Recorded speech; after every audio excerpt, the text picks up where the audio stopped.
Good morning. This is Steve Hoffaker. Thanks for joining us this morning for our November webinar. We have one more, yes, this year, and then a full slate for next year. And I appreciate the loyal followers, and we have some first-time attendees today and some that attend now and then. So welcome one and all. I would say as well, if you have ideas for programs, you say, gosh, I really would like to hear a program about this topic, let me know. Put it in the chat box or send me an email, and I'll see what I can do about accommodating that topic. Today, we have a great topic. We have something that is becoming more and more common. People, we talk about ADA, we talk about access and the caps, we talk about people's vision and touch and sensory perception and other aspects of adjusting to their environment. And web accessibility is part of that. Jake was saying that website accessibility is considered in the whole realm of public accommodation. So I don't want to steal his thunder. I'm going to let him take it from here. And Jake, welcome, and the program is yours. Awesome. Well, thanks so much, Steve, for the introduction, and I appreciate everybody who's carved out some time to attend today. Steve will make this recording available for everyone. So we're excited to talk a bit about accessibility and I'll give you a little more information on what that is, why it's important, and what it entails. But my name is Jake Andrade. I'm an account executive at Monsido. Been with the company for just over 3 years. Yeah, let's get started. Just on the agenda today, so just a little introduction into Monsido, who we are, what we do, and how we could potentially help you in the future. We'll cover off what is accessibility, what web accessibility specifically is, and we'll also dive into some of the regulations and guidelines that are currently out there.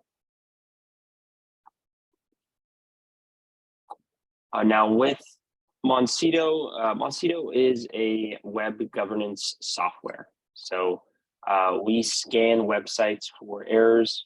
We prioritize and pinpoint the location of those errors on a website. And then we provide resources, training, and support that's needed to help optimize the website. Web accessibility is definitely not something that's meant to be tackled alone. That's something that we've really prioritized throughout the years is our customer support and training because it is so new to a lot of people. But our tool is really intended for assisting folks in designing or redesigning a website, either from scratch or at its current state. We also are fixing and providing ongoing maintenance for your existing website. So outside of things like web accessibility, we are looking for things like broken links, misspellings, search engine optimization opportunities, which essentially help to make your websites more findable on the internet. So when somebody searches your name in Google or Bing or Yahoo, that ensures that your pages are at the top of that search. We also provide web analytics, custom policies, and include basically like a set of rules for the website so that you can help hold yourself or other content editors accountable. Even getting into load speeds to make sure that pages are loading at appropriate speeds. GDPR and data privacy, so ensuring there's no private or sensitive information that make its way to web pages. And then, of course, that big thing there, web accessibility standards. So it is quite a broad offering that we have. And again, it's not just based on accessibility, it's based on that whole web governance idea as a whole. Now diving into the topic of the day here, what is accessibility? Now, by definition, accessibility describes the degree to which product, device, service, or facility is usable by people with all abilities and disabilities. Web accessibility in particular means that people with disabilities can perceive, understand, navigate, and interact with the web. All right. If anything, the last 3 years have really taught us how important accessibility is and how important web accessibility is. Right. If we look at the government side of things, as one of our members here mentioned a little earlier, the government does have some really stringent guidelines and regulations when it comes to web accessibility. And that's because it is public accommodation, right? Think of it as your digital city hall. And if we relate it to physical ADA compliance, you look at, back in the 90s and 2000s, we started building ramps into doorways to replace stairs, creating countertops that had specific dimensions and heights that they needed to be at to accommodate folks that were in wheelchairs, handrails in bathroom stalls and things like that. All things that help people with disabilities and even people that have normal abilities access that area or get to a certain place. You can really translate that directly to the web by saying, hey, well, we're doing the same type of things for the internet. The guidelines are a little different, of course, because it entails website code and website content. But essentially, we are looking to create those accessible ramps for people that are using assistive technologies to access the websites. Now, when we say assistive technologies, it could be a number of things. One of the most common assistive technologies out there are on a lot of people's face. Your glasses, your reading glasses. All right, so that's a big piece of assistive technology that help people with low vision or blurred vision or things like that. Other types of assistive technology could include a screen reader.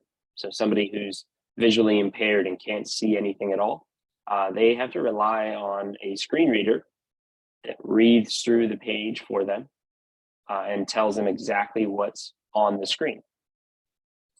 So relating that to those guidelines, the guidelines that are out there for web accessibility are to ensure that websites are compatible with those assistive technologies that folks are using to access the website. Jake, we have a question. Do you want to take them now or do you want to wait to the end?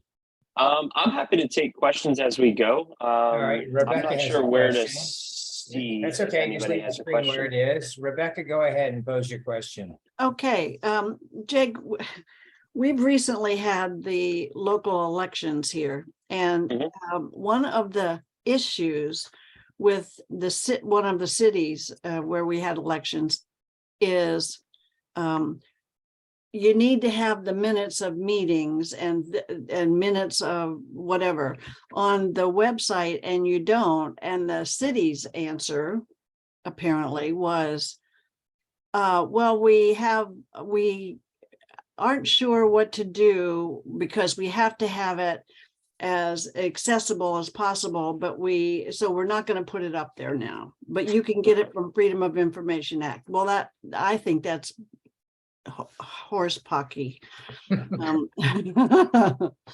What do you think? Yeah, and that's where there are some, I guess, growing regulations and guidelines on how they need to present that information. Ideally, they do want to have that information on the website available at any given time. And then it sounds like, from what I'm hearing, it sounds like they're basically telling you have to make a request for that information. That's right, and it's bullshit. Yeah.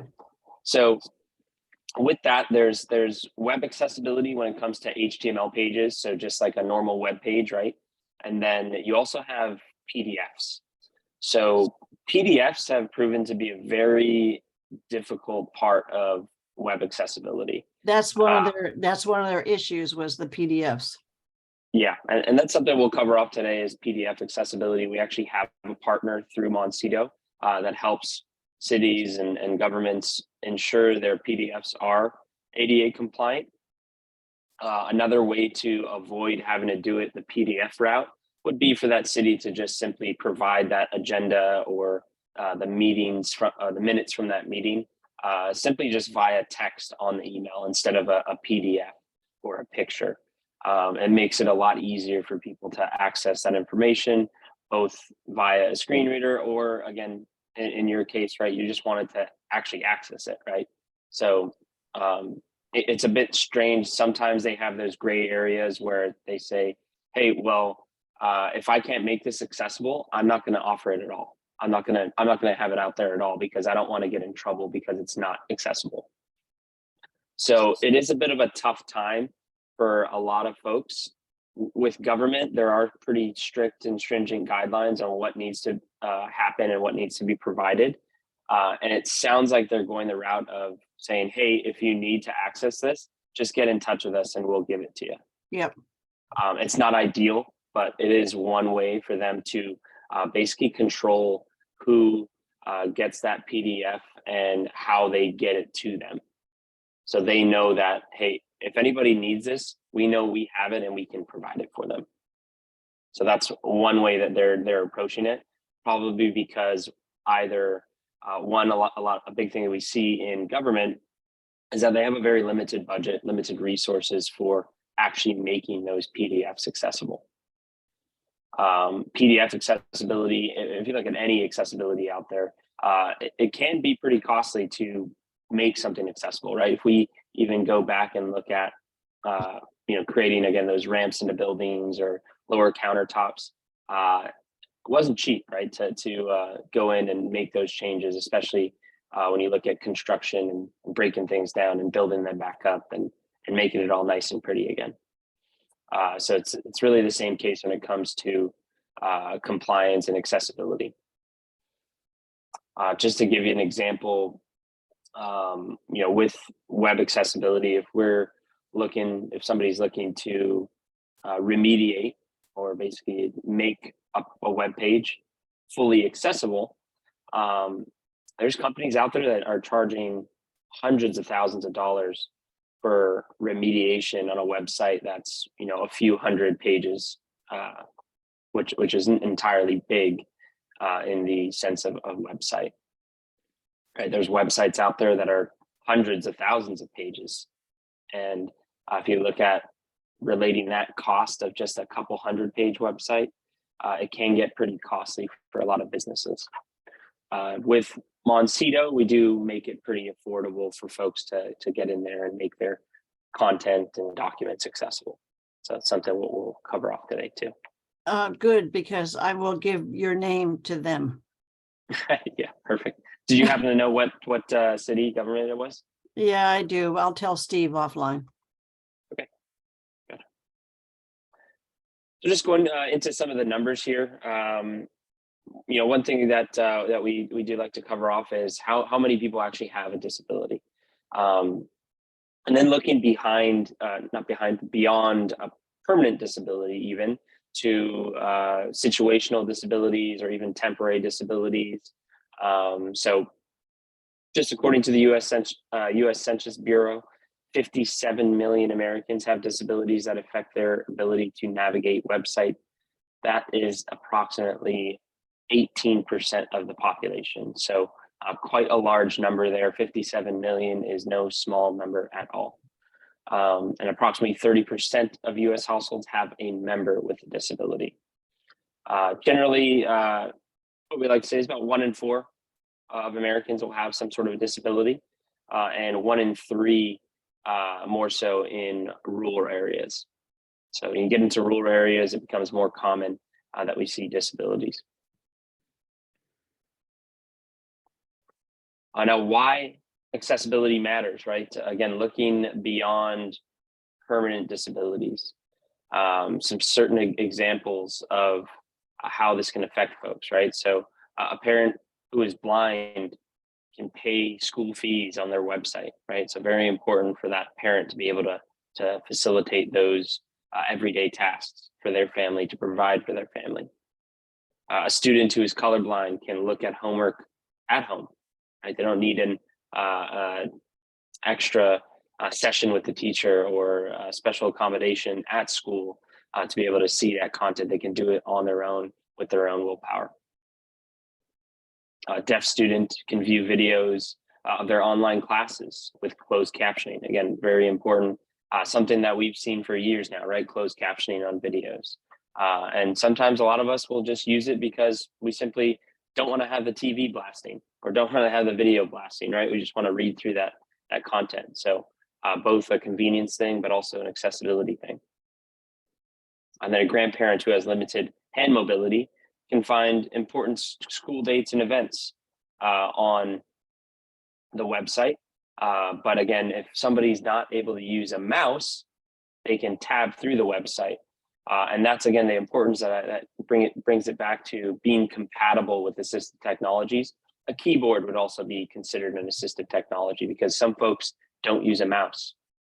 Some folks use a joystick that they use their chin to navigate with, right? So we need to make sure that the website is compatible with those types of technologies to help us access the content.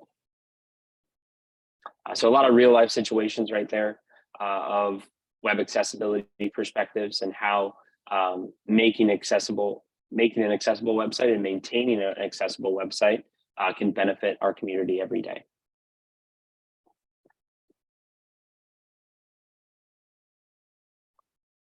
Going into different types of disabilities, right? You got your vision disabilities, very common. Visual disability is among the most prevalent in US adults, especially in and in kids as well, I should say. So both in adults and kids, visual disability is among the top 10 disabilities in there. So that includes no vision or low vision, little or no color perception. There's a few different types of color blindness, which I'll have some examples of here in the next slide. Also, even temporary things like, for example, if somebody is wearing an eye patch. Right? I believe we have a member today that went through a procedure. Again, that's a temporary disability because now you only can see out of one eye. We look at auditory disabilities, no hearing, limited hearing, users with assisted listening devices, such as hearing aids, speech disability, so people who don't talk, people who stutter, cognitive and neurological disabilities, including memory, language, and learning skills that are limited.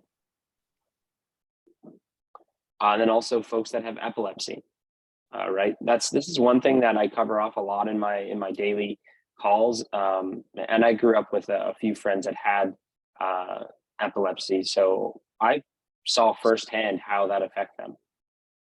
But one of the things that we talk about with epilepsy is making sure that on your web pages, there's no sort of screen flicker or strobe light effect that's taking place, because that could then trigger a seizure for somebody who has epilepsy.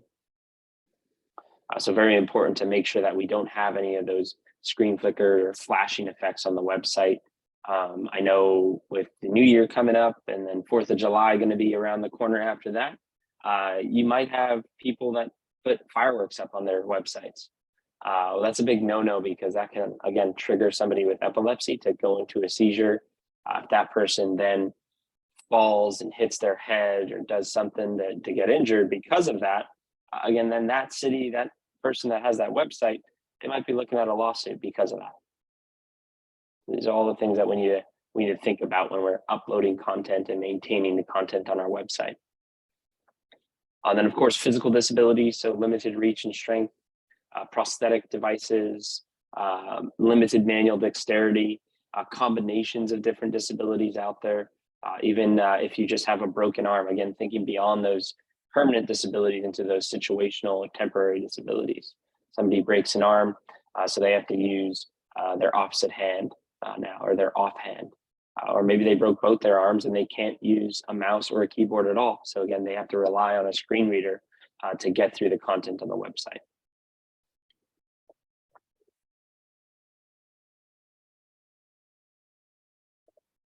Now, as I mentioned, some different examples of color blindness. So there are a few different types of color blindness out there. My roommate is actually red-green colorblind.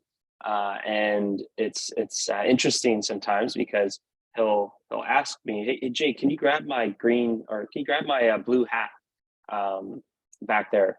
And I look over and I say, well, Sterling, there's no blue hat over there. What are you talking about? He's like, oh, my LA hat there. And so, oh, it's a green hat actually, Sterling. He's like, really? It's green? I thought it was blue this whole time. He's had the hat for years, right? So it's part of the things where people go through their everyday life, and it has some effect on how they perceive things, right? One of the things with accessibility is how folks perceive what's on the screen. So few of us today, we might perceive these different colors and be able to see some of the numbers that are within these circles here. And some of us might not be able to see any of them at all. For me specifically, I can see the 16 the most clear on here. This middle number here is the most difficult for me to see, color contrast wise. And then 8 and 9 are a little easier, but again, not as clear as what the 16 would be. So with color blindness, one of the things that we check for is color contrast on pages. And not to say that everything on the website is going to be appropriate for somebody with a certain type of color blindness, but it makes it easier for everybody to see what that content is. So when there's a button and text over that button, the ratio between the text and that background is appropriate. So there is a specific ratio that is tested to make sure that color contrast is appropriate, right? So usually a black text against white background, that's going to be the most clear representation of that color contrast ratio. Do I see we have another question in the chat? Then just a comment, keep going. Okay, awesome. Some more examples of visual disabilities. We have low vision, right? So kind of that tunnel vision type view where it's blurred on the outsides. Also, just blurred vision in general. So with lights that can kind of pollute the area that they're looking at.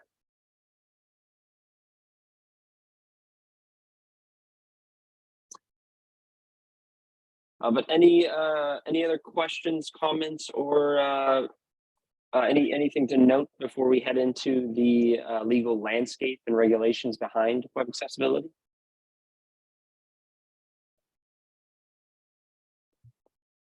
Take silence as a no, and we will carry on. So we're all familiar with the Americans with Disabilities Act. That's been around for quite some time now. Now, when the Americans with Disability Act was published, internet was non-existent.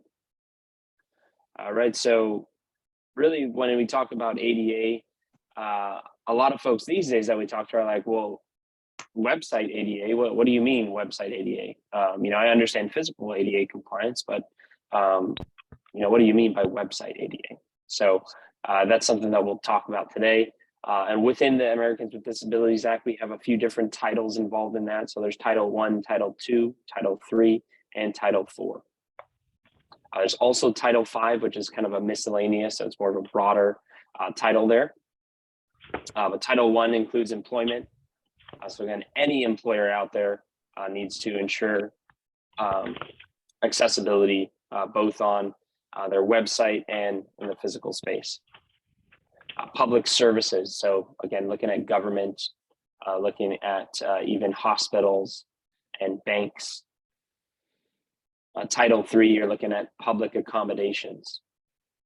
So public accommodations, you think of a city hall again, or a gym, or now being considered public accommodations, which this is what the Department of Justice has recently set out in some guidance, is that we need to ensure that all communications in and out are the same for people with disabilities as they are with people without disabilities. And it does include those services offered on the web. So if we think of public accommodations, right, it's a common place where people come to get services or get information or do something.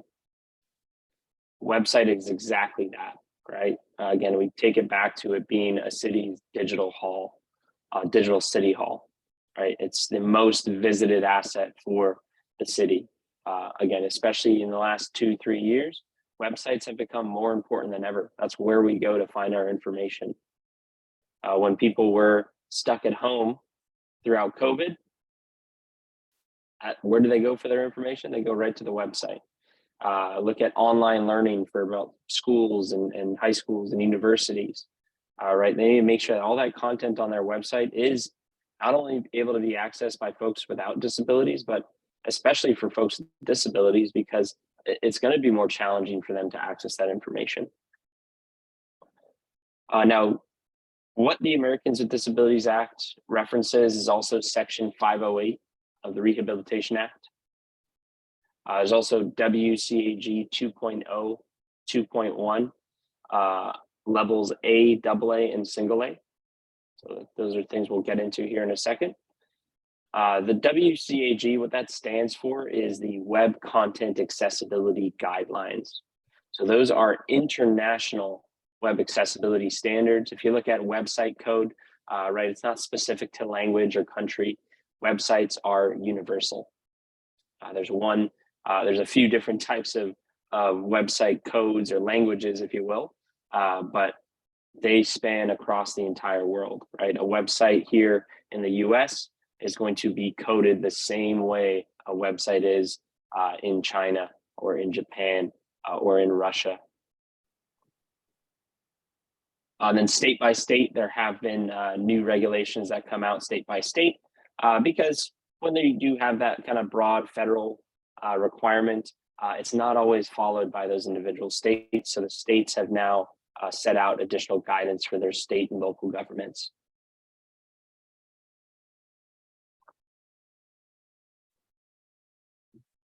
Now, WCAG 2.0 AA, that is the most common web accessibility standard that's currently out. Now, the World Wide Web Consortium, or the W3C, created the Web Accessibility Initiative, also known as the WAI, which in turn created the Web Content Accessibility Guidelines. So those are the guidelines that we refer to ensure that our website is accessible and it's compatible with, again, those assistive technologies that are out there. WCAG content is organized into 4 main principles with a total of 12 guidelines.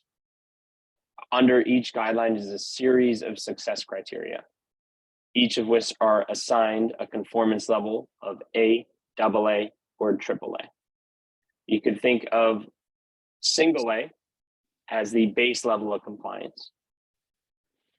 You could think of AA as the standard for compliance, so where you want to be at. And then you can think of AAA as above and beyond. This is making your website the most accessible it can be. A question, Jake, where would someone look for guidelines for their state? Florida, Texas, Alabama, where would they look for that? Yeah, so we actually have a map that you can click into your state's web accessibility guidance. Usually, if you look up your state name on Google and accessibility compliance guidance, you'll find that state's web accessibility page that talks about the guidelines. In all 50 states, I can tell you with confidence, the standard is going to be at least this WCAG 2.0 AA. So most state accessibility guidance will be referencing the Americans with Disabilities Act, WCAG, and Section 508. Okay, thanks. Section 508 is going to be more so your federal standard, which the states normally reference. And then WCAG 2.0 AA is the actual standard that they want you to achieve. And really important to know with web accessibility, it's not an overnight process, right? It's not going to happen with the snap of your fingers. You're not going to just say, hey, my website is compliant now. It is an ongoing effort. It is a team effort. So it does take a village to make a website accessible. It's not something that can be gone at alone. And that's really where a company like Monsido comes into play, that provides the training, the support, extra clarification on what issues are and how to fix them. So it really is a team effort when it comes to making a website compliant. It does take time. The Department of Justice and the Office of Civil Rights, they both know that it's not something that happens overnight. It's the same, right? If we look at those physical disabilities again, it didn't take a day to build that ramp up into that building to make it accessible. It took some time, right? It took some planning. And that's the same thing that we need to consider for web accessibility. It does take time, it does take planning, and it's going to take some money to make it happen.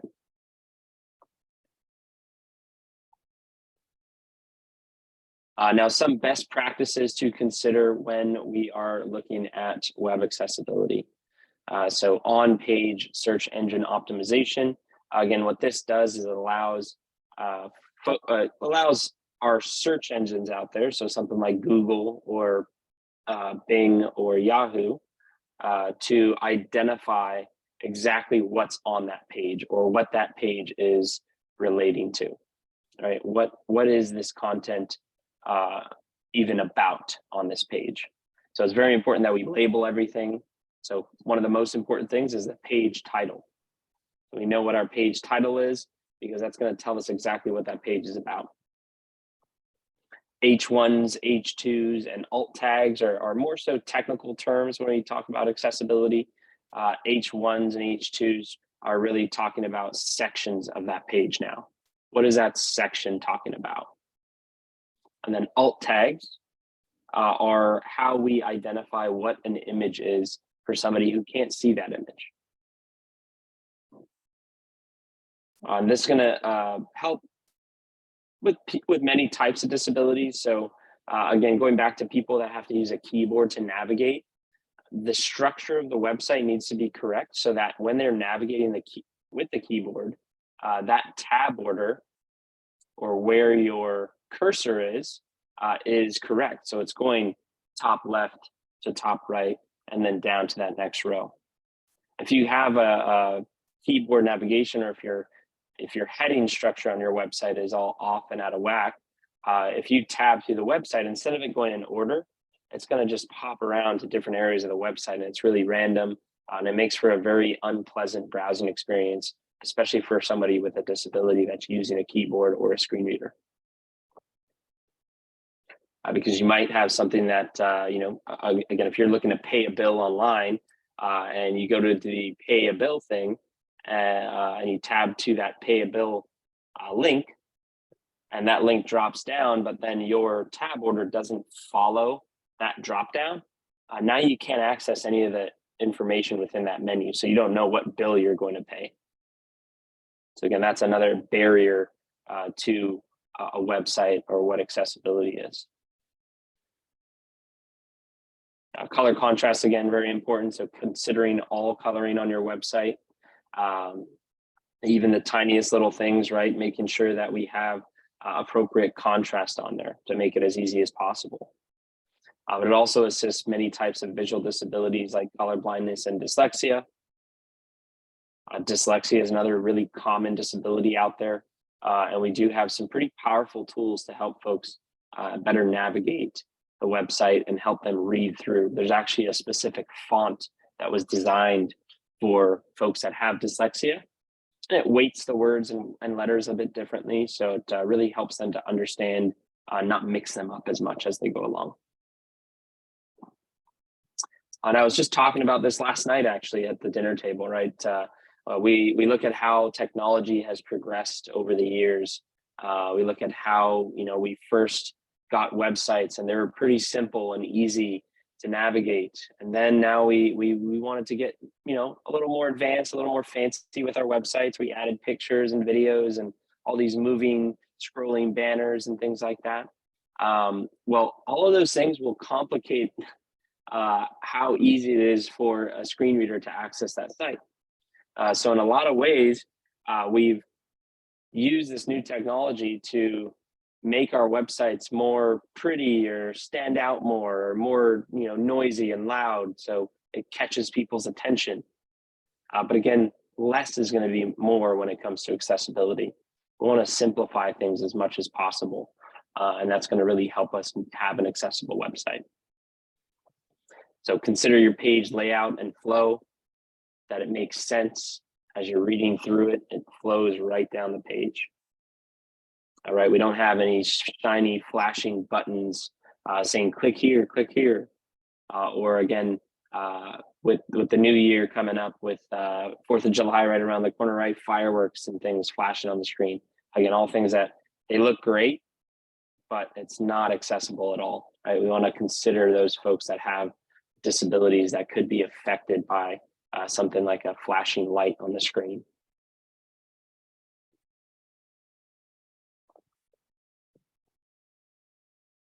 Now getting into how Monsido can help. So what do we do for a lot of these companies? Now Monsido has over 5,000 clients worldwide. So we help a lot of folks make their websites accessible, and it is not only on the government side, it also goes into online retail stores. Also goes into wineries and breweries that are using our software to ensure their website is accessible and their content is accessible. Universities, higher education, K through 12 school districts. We really work with a broad variety of industries when it comes to helping them ensure compliance on their website. Banks, financial organizations like investment firms, even law firms. Now, what Monsido does, again, it's an automated scanning software for your website. So you can think of it as a crawler, or some folks call it a spider. What it does is it is plugged into your website. It scans the publicly facing content of the website, and it locates and pinpoints exactly where those issues are. We prioritize the reports so you know where to start. When we talk about prioritization, we're looking at how many views that page is getting over the course of a 30-day period. Because really, when you look at ADA compliance risk, your most important pages, your most highly trafficked pages are probably the pages that have a higher risk, that have more people looking at them. So with prioritization, what it does is it actually prioritizes what pages and what issues to work on first. Now, very important that we're continuously monitoring websites, because with new content being uploaded to your page, new issues may arise. So very important that we have an ongoing monitoring system, right? A lot of the things we get is like, oh, well, my website company, they built this website, so how come they don't need to ensure that the website's compliant? In many cases, the website companies are doing that for you, but they do it up until they launch the website, right? What happens when somebody builds a car, for example, and they hand it over to that person who owns the car or who buys it, right? That person's now in charge of where that car goes, how safe that car is, based on how they drive it. So if you relate that to web accessibility, yes, on launch, a website company will ensure that that website is ADA compliant as much as possible. But when they hand over the keys to that website, what happens? All right, we start adding in our own content. We start adding in additional videos, additional pages, additional images. All of that additional information needs to be monitored, needs to be tested against those guidelines to ensure compliance, to ensure that it's compatible with those assisted technologies, and to ensure that the content on the website is user-friendly and works for people that have all types of abilities or disabilities.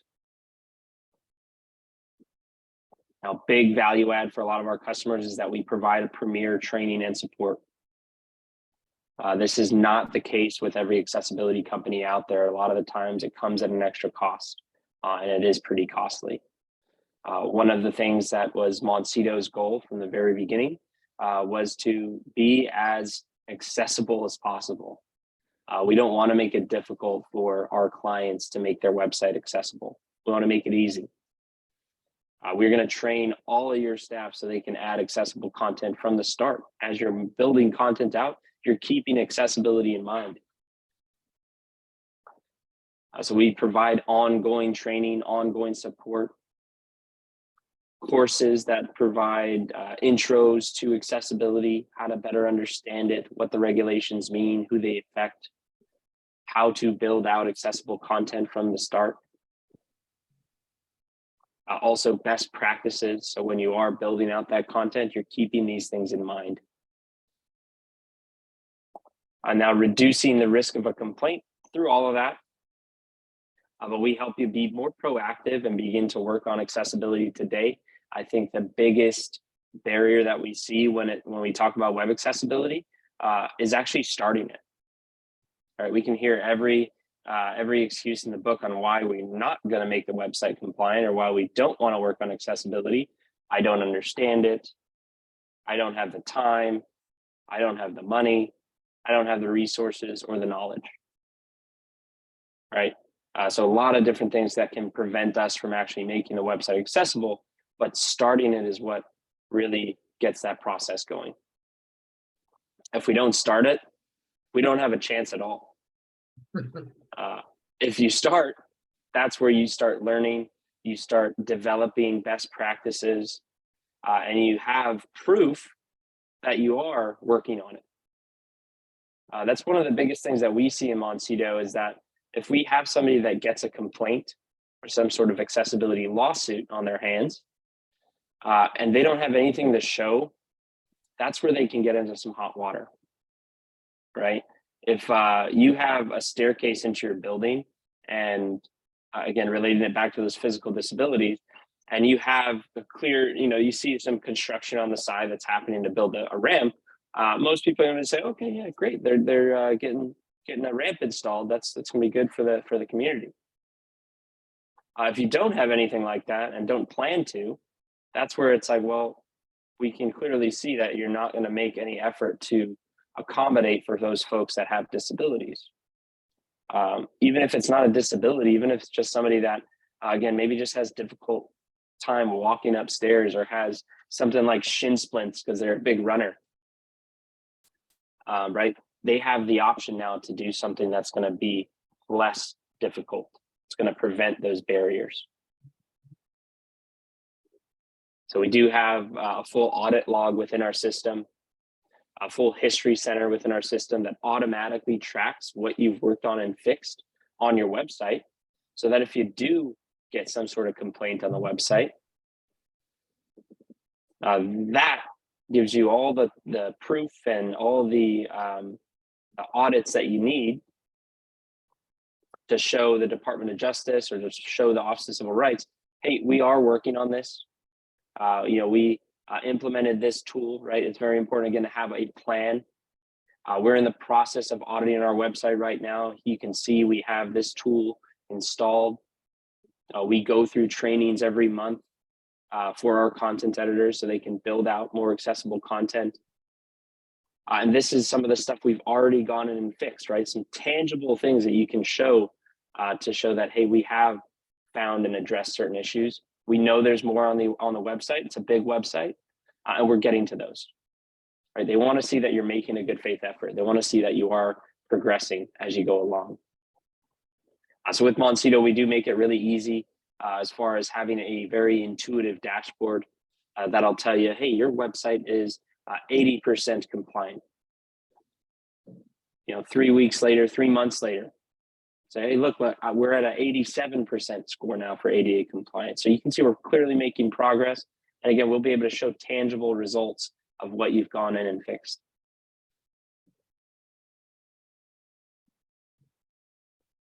Now, some other tools and resources that we provide. So that website WCAG audit, or those web content accessibility guidelines. So that's something that we're scanning against every day. When we look at PDF accessibility, that is through one of our partners. They are called Common Look. Common Look is a leader in PDF scanning and remediation. So they're integrated into our platform, and it gives anybody that's using our platform the resources to make those PDFs accessible and compliant. Prioritization features, again, to help you save time and to help you focus on your most important most important issues and pages first. A color contrast checker that allows you to ensure your buttons and your background to foreground ratios are appropriate. There is a specific ratio that you need to meet, and Monsido's color contrast tool will help you meet that contrast level. So you can test your foregrounds and backgrounds and make adjustments if you need to. We also have an accessibility widget. Accessibility widget is really a personalization toolbar. If you go to Monsido's website, you'll see this on the bottom left hand of our website. It's on a lot of local government and K-12 websites. A lot of our clients have it active on their website. Again, banks and financial organizations, hospitals, really a lot of folks have it. But what it does is allows folks, again, that have maybe color blindness to change the contrast on the screen for their own screen, and it changes that contrast in a way that works for their type of color blindness, right? I mentioned earlier, there's a few different types of color blindness out there. Well, this color contrast tool gives 3 or 4 different options for different types of contrast. There's a dark mode. There's also a grayscale mode, folks that have a lighter color contrast issue. And then also like red, green color blindness and blue, yellow color blindness. Our browser extension is a big value add for a lot of our customers. What that browser extension does is it actually highlights on your live page where issues are occurring. We take the guessing game completely out of the picture with finding where these issues are. And again, not only identifying where an issue is, but then giving you a step-by-step procedure with how to actually fix it.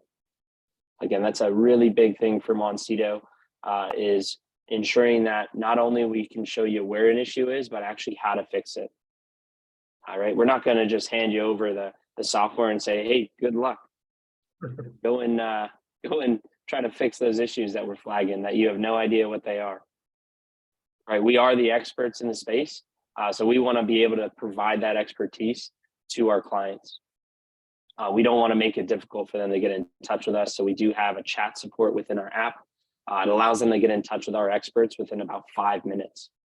That's unheard of for a response time of a product that has 5,000 clients. So unlimited training and support, and by unlimited, we mean unlimited. So again, we're always there as a handy resource for you. And then we also have accessibility webinars that we host every week or every month. The IAAP, that is the International Association of Accessibility Professionals. These are certified web accessibility professionals that cover off intro courses and best practices when it comes to making a website accessible. And we know that not everybody has an unlimited budget. We know that not everybody has the resources to make their website accessible. So we do have some free tools. If you follow this link, and you'll be able to see that link, which I'll share with Steve so you can post it to his website. We have a handful of free tools that allow you to make some progress on accessibility right at the start. So I know one thing we mentioned earlier was, hey, they kind of just pointed us in the direction to make the request for that bit of content, right? So that's something that's really important to have on any website, is an accessibility statement. It's a statement that again, lays out your plan to make the website accessible. It talks about what you're using to do that, how you're monitoring the website, the standards you're monitoring it against, those WCAG guidelines again. And then also provides contact information so that if somebody can't access a bit of information on the website, they know exactly where they can go to get it. Right? You want to make it as easy as possible for people to contact you to be able to get that information they desire.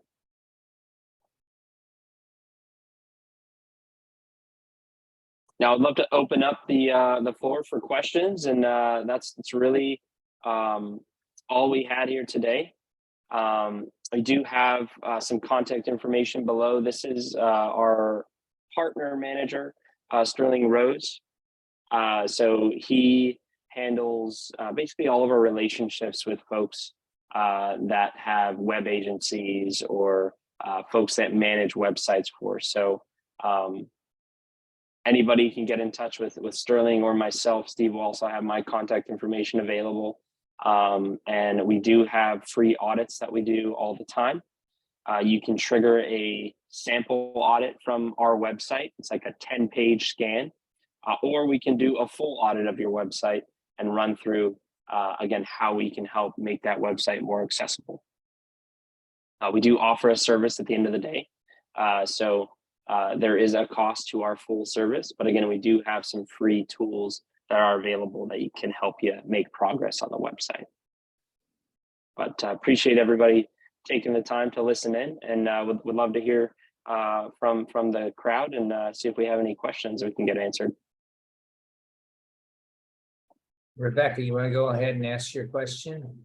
Okay, I wanted you to comment on these designers. It seems to be the fashion now to design websites with gray. Actually, you have it on this slide that you have up right now, light colored text, which does not offer a lot of contrast, and it's really difficult for some folks to actually see this.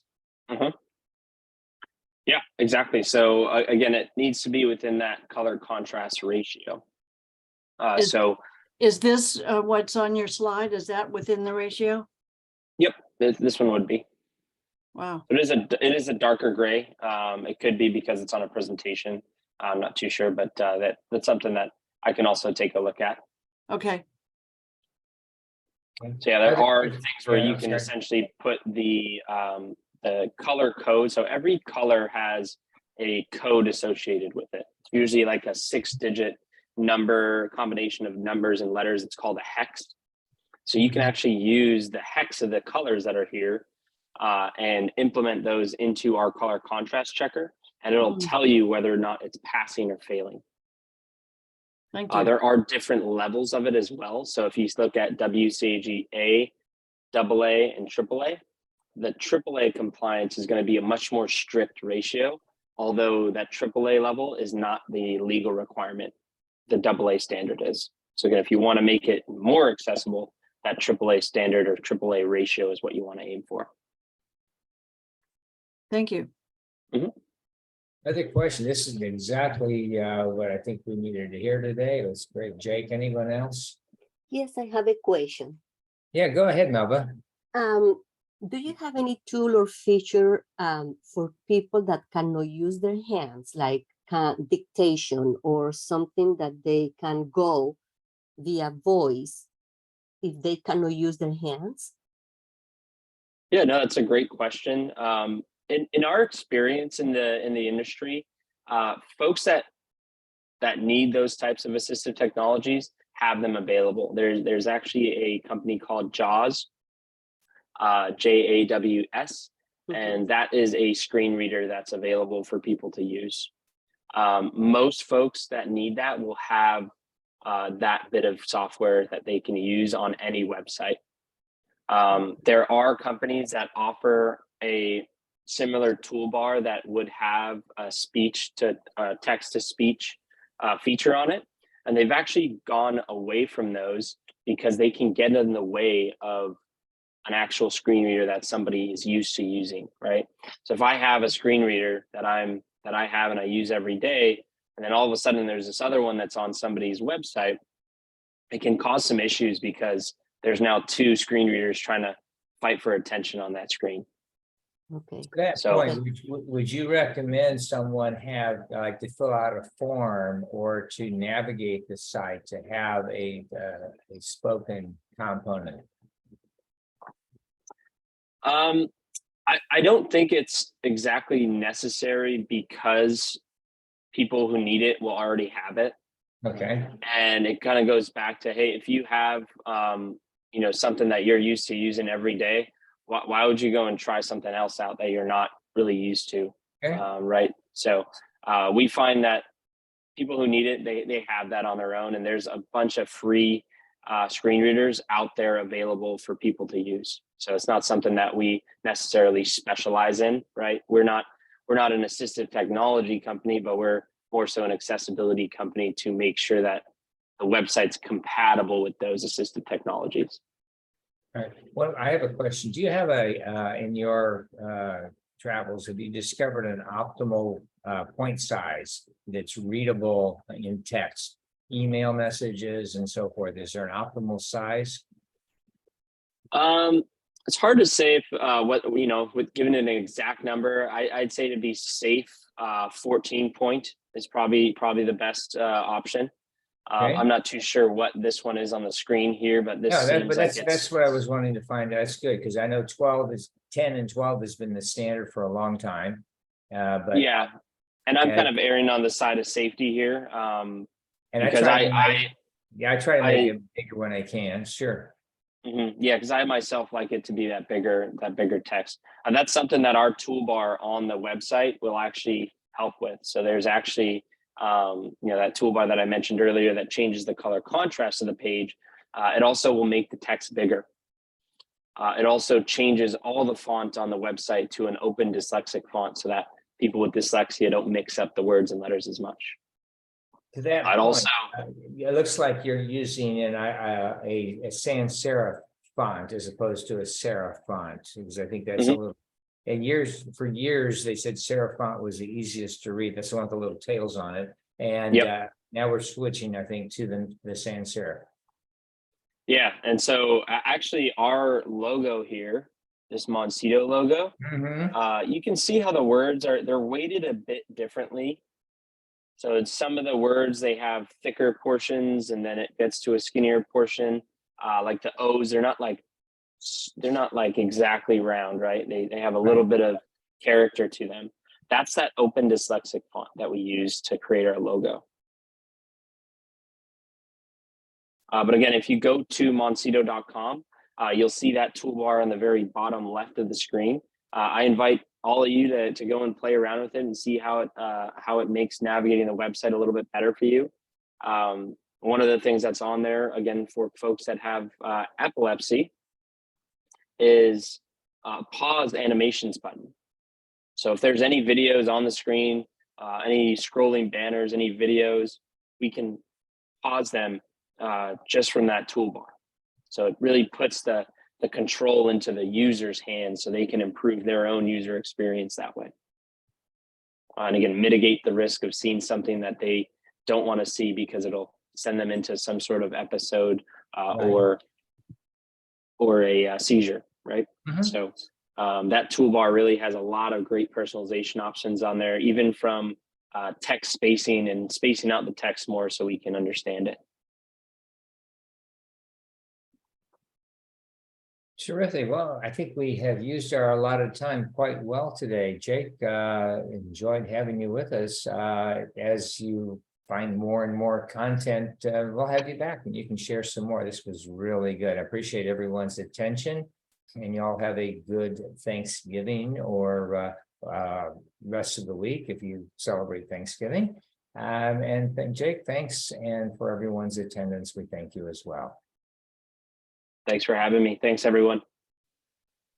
And Thank you. if we stop the recording. Thank you very much.